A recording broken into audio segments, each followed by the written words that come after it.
Alam mo ba na maraming tao ang hindi agad namamalayan na humihina na pala ang puso nila? Mahalaga na maaga pa lang, alam mo na ang mga babalang senyales para maiwasan ang mas malalang kondisyon. Narito ang 10 palatandaan na dapat mong bantayan.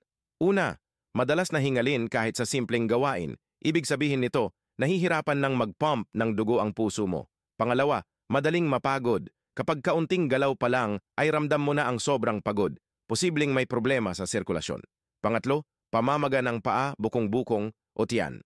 Dahil sa mahinang pumping ng puso, naiipon ang likido sa katawan. Pang-apat, mabilis o hindi regular ang tibok ng puso. Ang palpitations ay senyales na sinusubukan ng puso mong bumawi sa mahinang daloy ng dugo.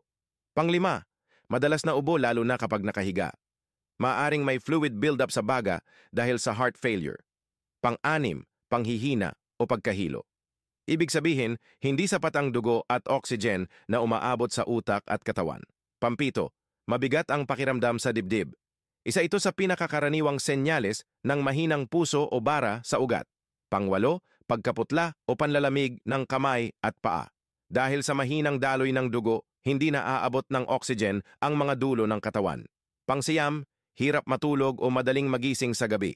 Kapag humihina ang puso, nahihirapan ka ring huminga habang nakahiga.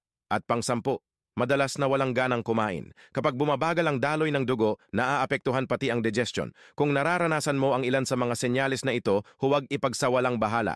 Magpatingin agad sa doktor at simula ng healthy lifestyle dahil mas madaling alagaan ang puso bago pa ito tuluyang humina. Follow for more.